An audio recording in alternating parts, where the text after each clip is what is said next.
How Sika deer will replace red deer in Scotland. Experts issue a warning. In the long run, the horse is bolted. Eye in the sky. We have a podcast with probably the UK's most prolific deer surveyor. But we're finding boar in loads more locations than either previously known or they've just arrived, and we then try and get a figure on them. James Head puts two air guns head to head, and David is on the new stump. Welcome to Fieldsports Britain.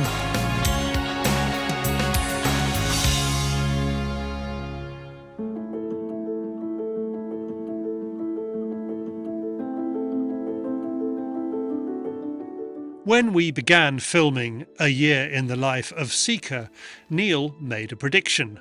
He said that this alien, non-native deer, which he finds so fascinating, will become the dominant deer species in Scotland. This isn't a romantic pastime.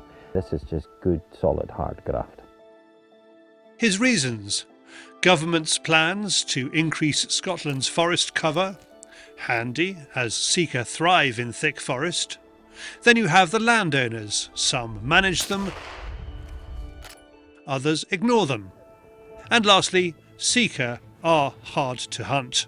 Reds are comparatively easy, so no prizes for guessing which one is ending up in the larder.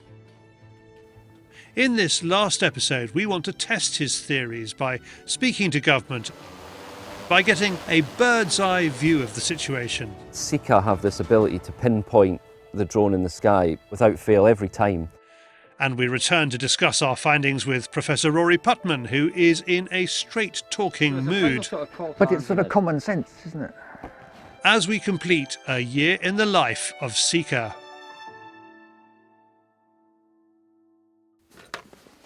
It's March in the Highlands of Scotland, and it's a bit nippy and crispy underfoot.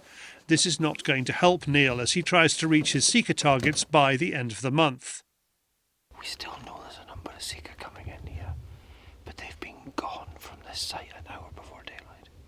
What we're hoping now is in some of the open ground higher up, that as the sun comes out, they'll come out and enjoy a moment in the sun. Let's see if we're right. What adds insult to injury is what he witnessed last night through his Hike Micro Falcon.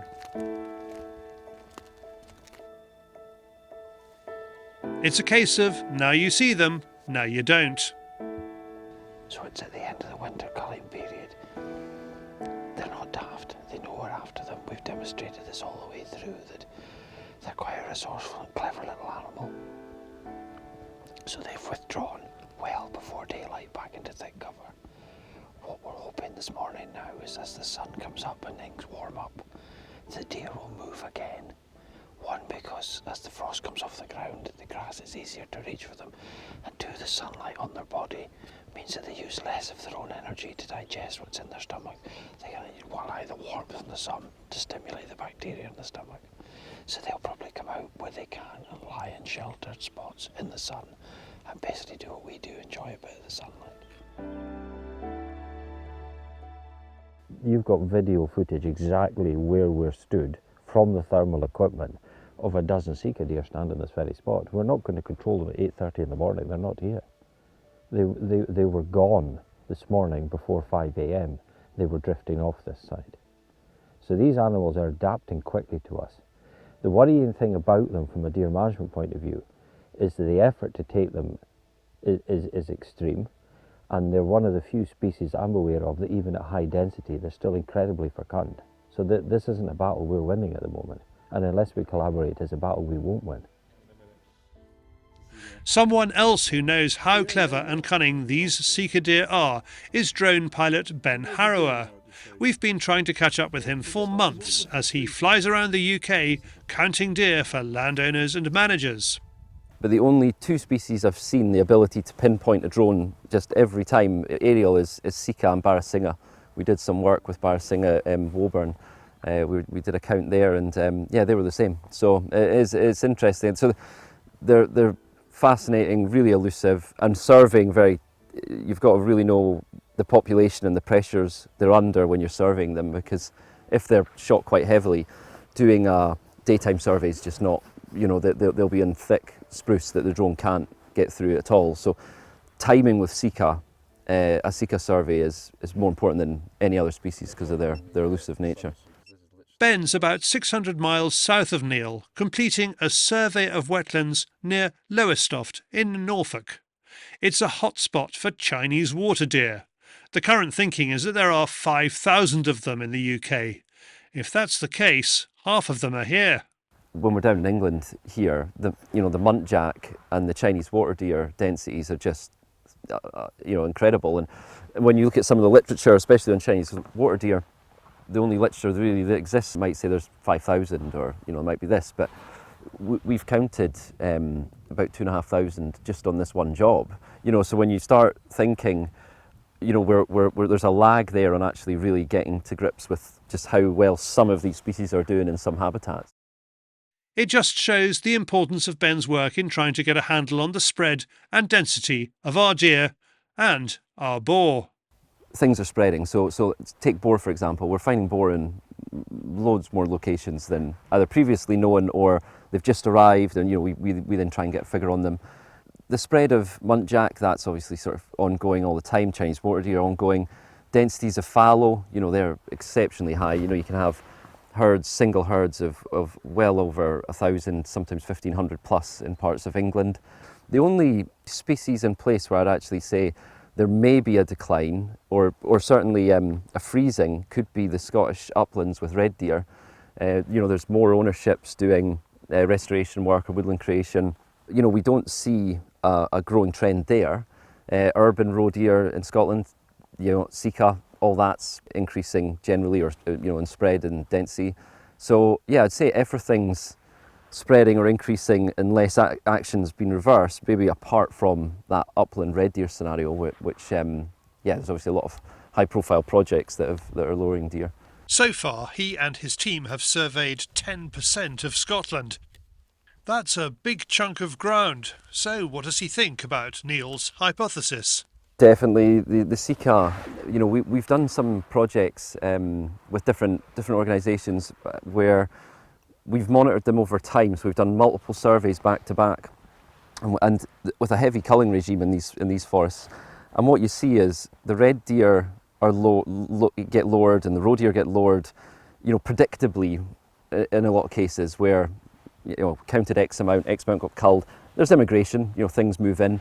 But Sika in cliff faces, marshy areas and steep sort of thickets, we often find that regardless of the sort of culling pressures, that those deer still remain. It's almost like certain pockets of Sika just never actually need to leave that habitat, and they're always in, you speak to the stalkers and see carcasses, they're always in good condition.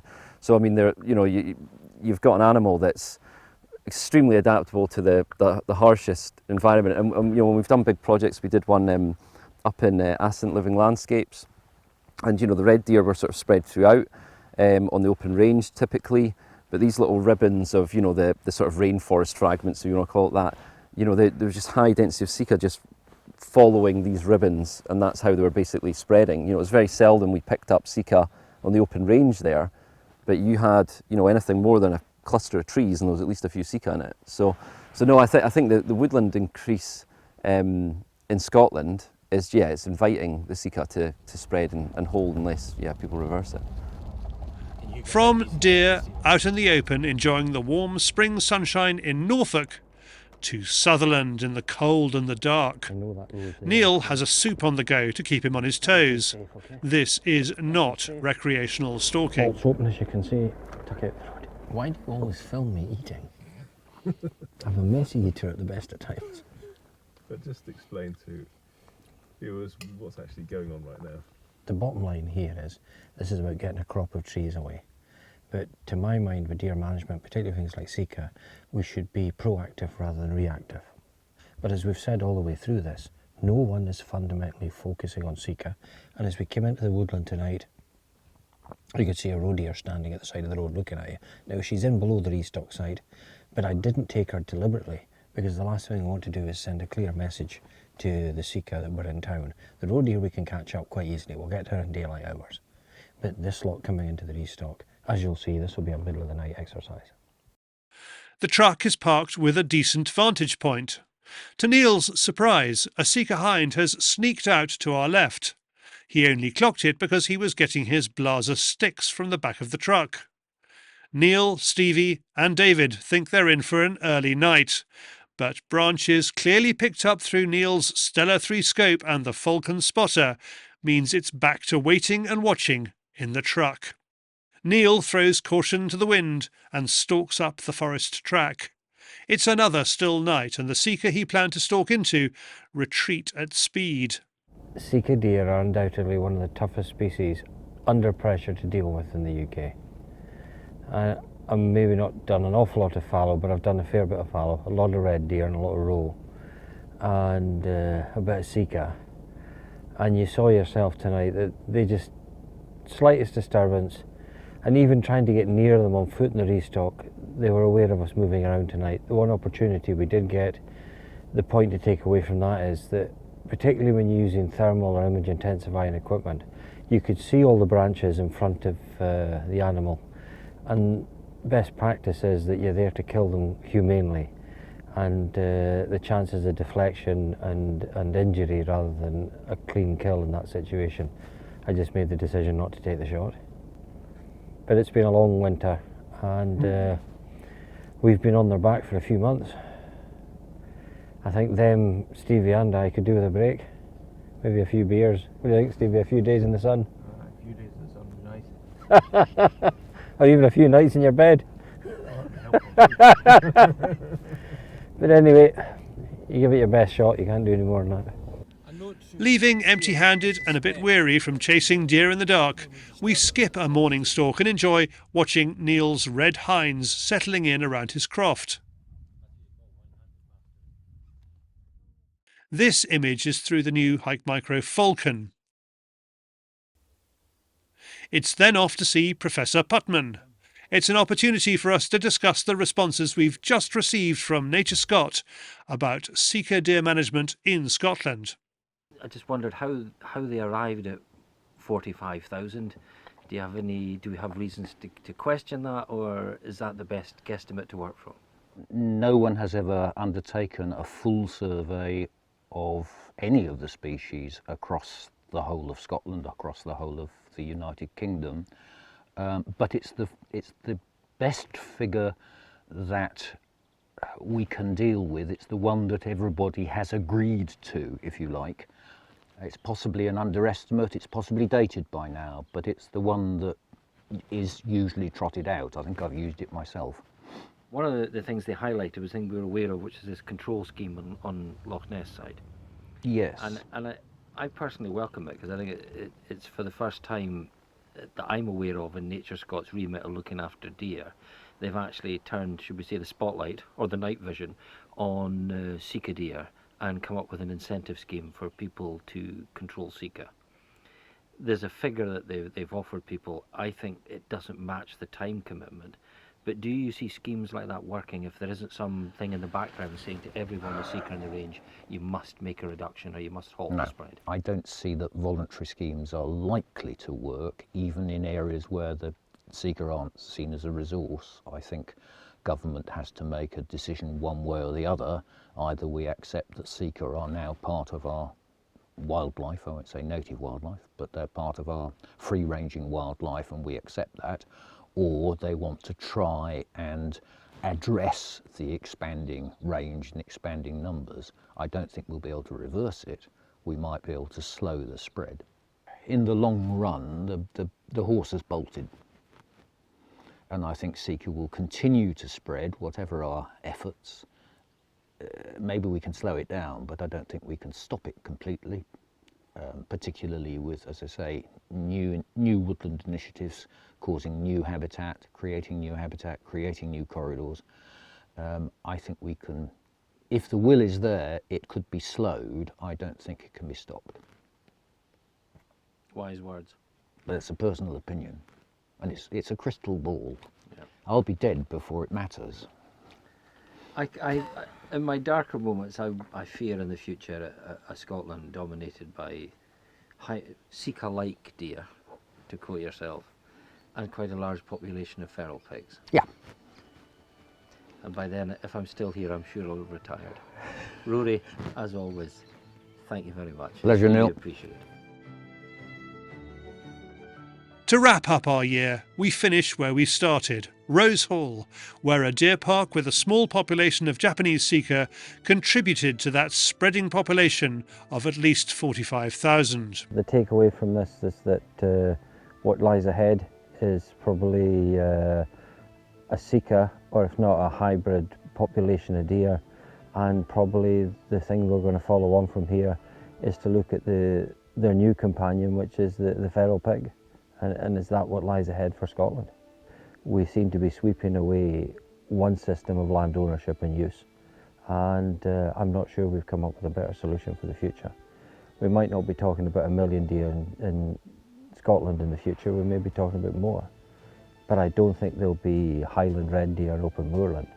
I think there'll be Sika hybrids in thicket woodland. And my deep concern is, where are the resources and where are the people to deal with this? And large carnivores are not the answer. We'd like to thank everyone who has helped produce this series, especially the manufacturers of the kit Neil has found vitally important to manage the Sika on his clients' commercial forests.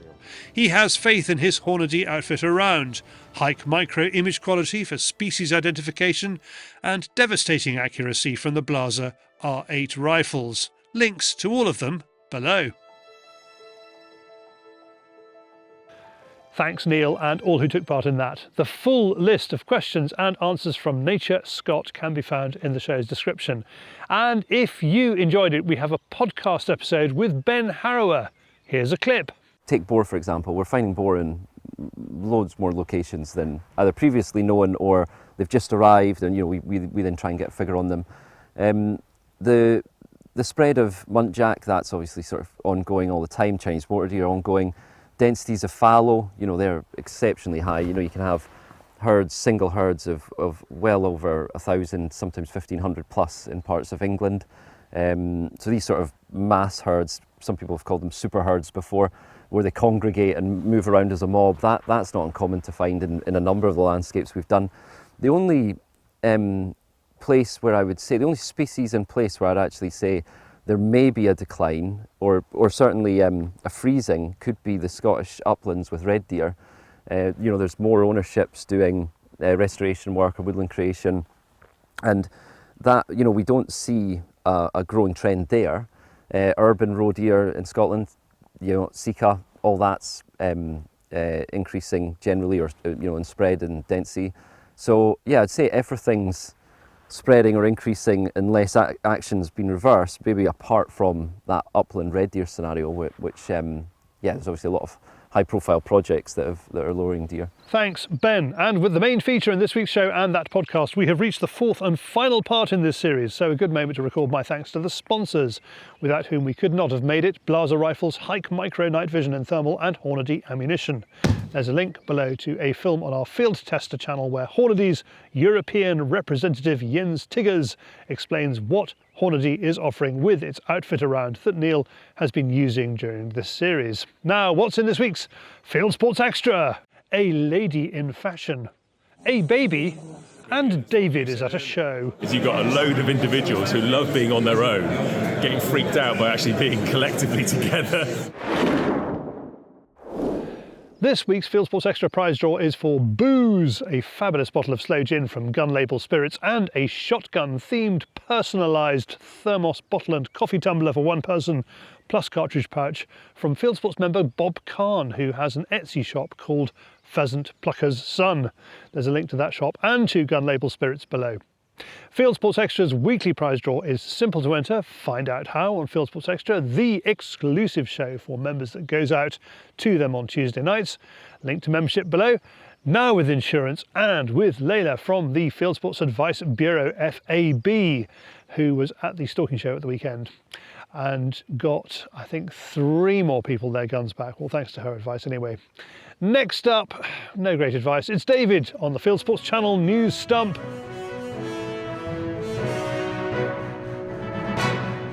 This is Fieldsports Channel News. Rising deer numbers are damaging the Norfolk and Suffolk Broads. That's the conclusion of a drone survey, the second of its kind, carried out by Ben Harrower. It shows the impact on arable crops as well as the Broads National Park itself. Deer damage in the wetlands is affecting up to 11% of habitat through peat destruction, trampling and trackway formation. The 60,000-acre national park takes in 65 estates. The survey took place in March 2025 and followed a similar one in February last year. Game bird release is back on the political agenda. Natural England says it's highly likely to ban the release of all game birds within 500 metres of European designated special protection areas in England, shown on this map. The government agency started using general licences to cover game birds as well as migratory birds in 2023 and first brought in a ban then. It revoked its ban in 2024 but has brought it back in 2025 due to what it calls a risk of bird flu. BSC's significant and powerful political, legal and conservation expertise is standing by ready to support our members. We will use every lever possible to get the best outcomes that we can. So if you think you're affected, contact your BSC regional team. We're here for our members and we're prepared for the fight ahead. The National Trust's Marsden Moor in Yorkshire has gone up in flames again. The moor has caught fire at least every 2 years since 2019, when a blaze poured 12,000 tonnes of carbon into the atmosphere, according to scientists. The National Trust, which owns and manages the moor, and the RSPB are politically opposed to creating fire breaks by cold burning moorland or allowing sheep to graze dry grass. One farmer complained that the BBC interviewed him but refused to report his concerns about causes of the fire. The Severn Valley Ratters have made the Daily Telegraph. Tim Bowen and his pack of working terriers stepped forward to offer the city of Birmingham help to control rats during its bin strike. He told the newspaper those streets need closing off and they need to get blokes like us with terriers to remove the rubbish and kill them all. The Stalking Show was a big draw at the weekend with record attendance. Crowds came to the Staffordshire Showground for the 2 days of the event. The Fieldsports Channel stand was busy with new members joining. Here's stand holder Rob Crampton from Best Foxcall. Yeah, I mean, football was incredible, an incredible atmosphere, and we actually did better yesterday, sales-wise, than we did for the whole show last year. Sporting agent The Real Big Five still has raffle tickets to sell for its trip to hunt wild boar in the Czech Republic or Spain. It was selling tickets on its stand and you can still buy one via the link below. It will draw a winner once the tickets sell out, or this weekend at the latest. The Scottish Government is sending its own marksman to kill deer on an estate in Sutherland. Nature Scots Board took the decision to pursue use of intervention powers called a compulsory deer management control scheme under Section 8 of the Deer Scotland Act 1996 to shoot deer on Loch Corra estate. This is the first time it's been used in a control scheme. The government agency says the move follows failure to obtain voluntary agreement to prevent damage to important habitats. Foxhounds from the Berwickshire Hunt are settling in well at their new home in France. With Nature Scott handing out few fox hunting licences, the Berwickshire has become a drag hunting pack. The French are delighted with their new hounds and are already breeding them with their own. The government could be forced to protect hunting. Communities across the UK will soon be able to nominate their favourite examples of living heritage. It follows the UK ratifying the 2003 UNESCO Convention for the Safeguarding of Intangible Cultural Heritage last year, which requires each member state to compile its own inventory of living heritage practiced by communities in their country. When the government releases its sign-up webpage, Fieldsports News will let you know, so you can nominate your sport. A French court has closed down a wind farm in southern France after it killed scores of protected birds and bats. The Montpellier court held power company EDF and 9 of its subsidiaries responsible for the deaths of 160 bats and birds, including rare lesser kestrels, which regularly collide with the blades despite deterrents put in place by operators. The court also fined each of the companies €500,000 and handed out a 6-month suspended prison sentence of EDF Renewables, thanks to Luke Pitts for the story. And finally, Slovakia is to shoot 350 bears after a man died. The Slovak government has approved a plan to shoot around a quarter of the country's brown bears after a man was mauled to death while in the forest in central Slovakia. Prime Minister Robert Fico told reporters, "We can't live in a country where people are afraid to go into the woods." Local hunters welcomed the news, saying bears are an increasing problem. So they don't hesitate to come close to hunting cabins, search for food residues, or eventually they can attack you when you go out from hunting cabin to use the toilet. You are now up to date with Fieldsports Channel News. Stalking the stories, fishing for facts.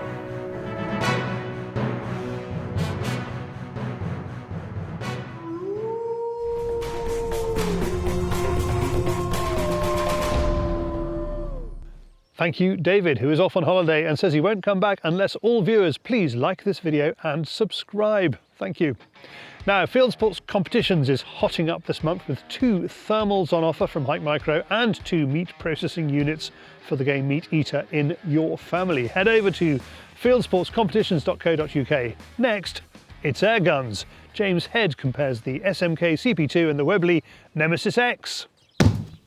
These are skeleton stocks. They make for nice lightweight rifles, and it's very useful for having in the truck or something like that. You can pretend you're James Bond on the rabbits or the rats. So generally these are used for pest control or just plinking in the garden. They want something light. Obviously the skeleton stock gives them the weight, you know, the reduction in weight. Particularly with the CP2, it's able to be made into a pistol as well. If we just take off this little retaining nut at the bottom, you should be able to just pull the stock off. There's a couple of screws underneath the scope. The longer barrel comes out and you can then put a shorter pistol barrel on and you've got yourself a little pistol as well. So it's a bit of a multi-purpose rifle, but it's very cool. So you really can be a little secret agent on the rats. So your CO2 goes in the front. Let's take out this little plug at the front, pop one little 12 gram CO2 in, and that's your air source. So this one is the Webley Nemesis X CO2 rifle. Again, really nice and lightweight, but this one uses the larger CO2. So if we just take that off and your CO2 screw into the rear here. So you have a big 88 gram CO2 on the back. So you'll get a lot more shots. Will be a lot more consistent with things like that, but it's not as compact as the CP2. You can't make this one a pistol or anything. It is as it is. They do a pistol version of this, so you could have that as your sidearm, but this is a dedicated CO2 air rifle. There's a lot more of a tactical look to this one, and you've got nice full-length rails, so you can put all your toys on there as well. The CP2 is a much lighter rifle than this one, than the Nemesis, but the Nemesis got a little bit more bulk in the hands. It's not as slim as the CO2, so it does give that feel that it's a bit bulkier. So the CP2 generally fits the person who wants something to do a bit of everything, hunting, plinking, and generally just enjoying what you can do with an air rifle. Whereas the Nemesis X, it's got a bit more of a purpose, as in terms of, okay, if I want something for shooting rats in the garden that's quite cheap, they'll use the Nemesis X. And the people who like to put gadgets and toys on their guns, so scopes, red dots, lasers, torches, all that kind of thing, generally the Nemesis X is more suited to that kind of person. So the CP2 comes in at £179 and the Nemesis X 174. Price wise, very, very similar. You get just as much gun with either, just that you almost get 2 for the price of 1 with the CP2, with having the pistol parts as well. I think I'd go for the CP2. One, nice and light. I can still use it out the truck window if I want to, around the farmyard. I can also turn it into a pistol if I just want to have a bit of fun in the garden at home. I am a boy at heart. For more from Crackshot, visit crackshot.uk. Thanks, James. And that's it for this week. If you haven't done so already, please visit our website, fieldsportschannel.tv, where you can click to like us on Facebook and on Instagram. You can follow us on X and on TikTok. You can subscribe to us on YouTube or pop your email address into our weekly newsletter box and we'll contact you about this show. Fieldsports Britain is at 7 PM UK time every Wednesday, and this has been Fieldsports Britain. Good hunting, good shooting, good fishing, and goodbye.